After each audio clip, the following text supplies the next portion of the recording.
नमस्कार।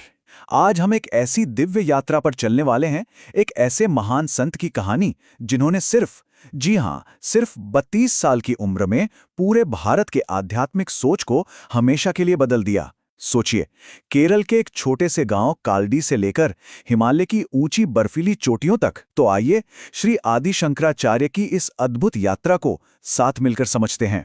तो सवाल यही है, और ये कोई मामूली सवाल नहीं है, बल्कि एक बहुत बड़ी पहेली है। आखिर कैसे एक महज 8 साल के बच्चे ने इतनी छोटी सी उम्र में वेदों में महारत हासिल कर ली और एक ऐसी आध्यात्मिक क्रांति की नींव रख दी जिसने पूरे भारत को बदल दिया। चलिए इस अविश्वसनीय कहानी की परतों को खोलते हैं। तो कहानी की शुरुआत होती है उनके बचपन से। कहते हैं ना, हर महान कहानी की शुरुआत एक छोटे से कदम से होती है। शंकराचार्य के लिए तो ये शुरुआत बहुत ही जल्दी हो गई थी। ऐसा लगा मानो नियति ने उन्हें बचपन में ही एक बहुत बड़े मिशन के लिए चुन लिया था। जरा सोचिए, 509 ईसा पूर्व केरल का शांत सा गांव कालड़ी, जहां एक बालक का जन्म होता है। नाम था शंकर। लेकिन ये कोई आम बच्चा नहीं था, बिल्कुल नहीं।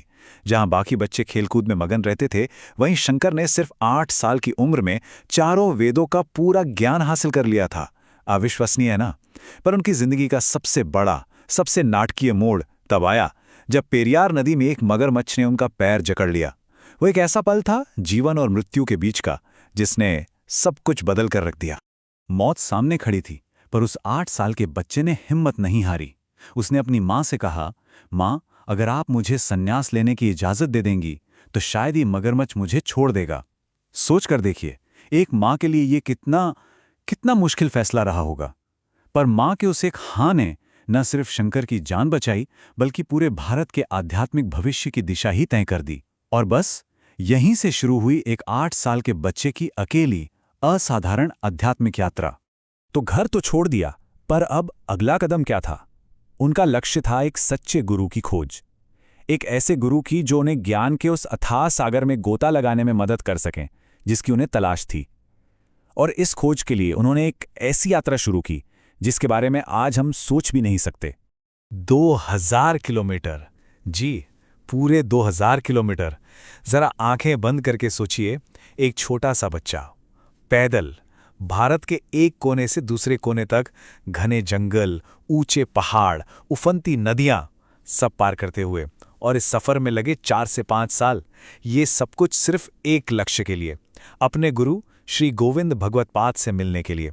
क्या गजब का संकल्प था। और जब वो अपने गुरु से मिले तो अगले 4 साल, मतलब 12 से 16 साल की उम्र तक, उनकी जिंदगी पूरी तरह बदल गई।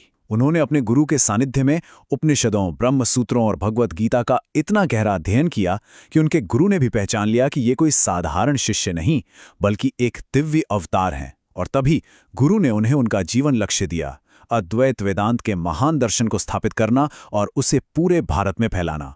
अपनी शिक्षा पूरी करके वो पहुंचे भारत की आध्यात्मिक राजधानी काशी, और यहीं पर ज्ञान की इस नगरी में उनकी कलम से निकले 2 अनमोल रत्न।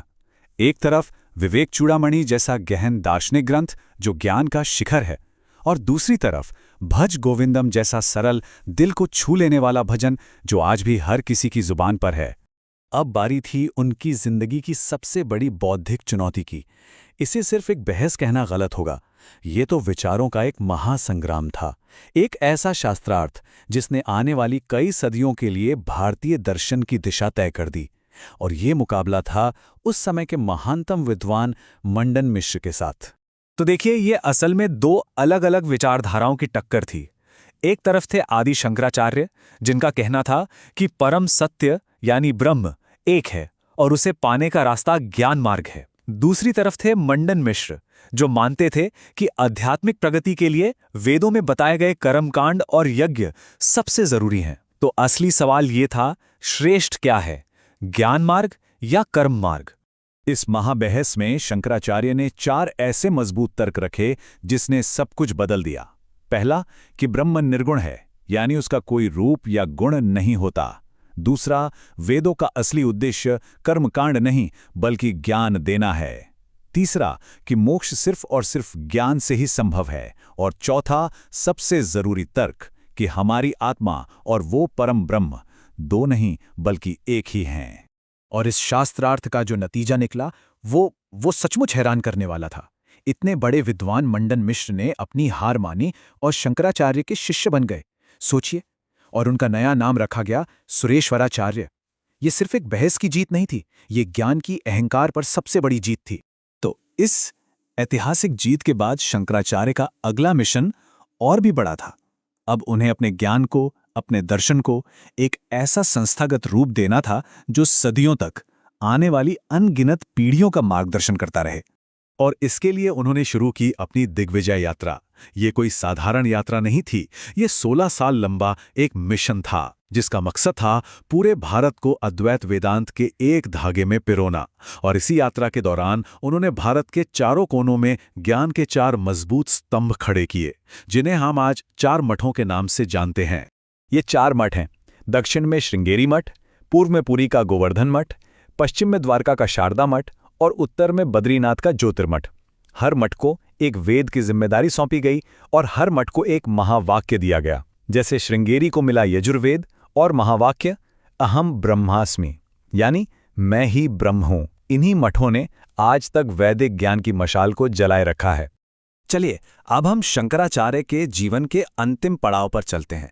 उनका जीवन भले ही बहुत छोटा था, सिर्फ 32 साल का, लेकिन उन्होंने जो विरासत छोड़ी है वो अनंत है और आज भी हमारे बीच जिंदा है। इस विरासत को आगे बढ़ाने का काम किया उनके 4 प्रमुख शिष्यों ने। देखिए कितने अलग अलग तरह के थे ये शिष्य। एक थे सुरेश्वराचार्य, जो पहले एक महान विद्वान और विरोधी थे। दूसरे पद्मपाद, जिनकी भक्ति में कोई कमी नहीं थी। तीसरे तोटकाचार्य, जिन्होंने सिर्फ विनम्र सेवा भाव से ज्ञान प्राप्त किया।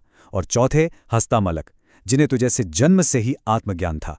ये चारों इस बात का सबूत हैं कि ज्ञान के शिखर तक पहुंचने के रास्ते कई हो सकते हैं। अपने इस पूरे नेटवर्क को एक साथ जोड़ने के लिए उन्होंने कांचीपुरम में सर्वज्ञ पीठ की स्थापना की। इसका मतलब है सर्वज्ञता का सिंहासन। आप इसे इन चारों मठों का एक तरह से केंद्रीय मुख्यालय समझ सकते हैं, जो सबके बीच समन्वय का काम करता था।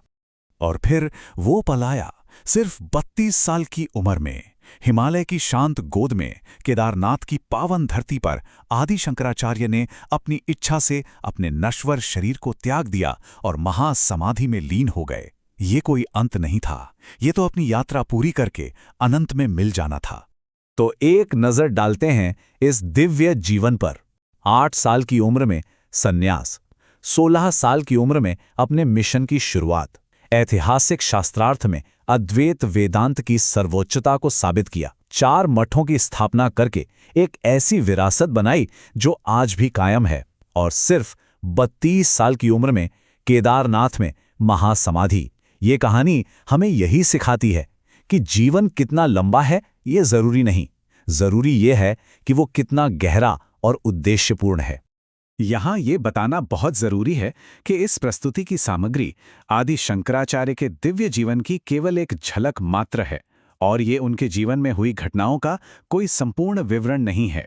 एक अधिक विस्तृत संस्करण के लिए दर्शकों से अनुरोध है कि वे उनके जीवन इतिहास के मूल ग्रंथों का अध्ययन करें। देखने के लिए आप सबका बहुत बहुत धन्यवाद। ज्ञानकोश एक बहुभाषी चैनल है जहां हम अंग्रेजी, हिंदी, मराठी, तमिल, बंगाली और गुजराती में आध्यात्मिक ज्ञान साझा करते हैं, और जल्द ही कई और प्रमुख भाषाएं भी आने वाली हैं। हमारा लक्ष्य सनातन धर्म के अनमोल खजाने को एक सरल, स्पष्ट और सार्थक तरीके से आप सब तक पहुंचाना है। हमारे चैनल पर श्रीमद् भागवतम, भगवद गीता, महाभारत, ललिता सहस्रनाम, दैवथिन कुरल, सौंदर्य लहरी, आदि शंकराचार्य के दिव्य अवतार, बंगाल के संत और महाराष्ट्र के संतों पर रोजाना विश्लेषण मिलेंगे, और ये सभी कई भाषाओं में उपलब्ध हैं। अगर आप सबको हमारी ये प्रस्तुति मूल्यवान लगी हो तो कृपया ज्ञानकोश को सब्सक्राइब करें, ताकि आपको हमारे रोज आने वाले विश्लेषणों की सूचना मिलती रहे। इसे लाइक करना, शेयर करना ना भूलें, और इस दिव्य ज्ञान को अपने परिवार, दोस्तों और अपने समुदाय के साथ जरूर फैलाएं। आइए हम सब मिलकर सनातन धर्म की इस ज्योति को हमेशा प्रज्वलित रखें।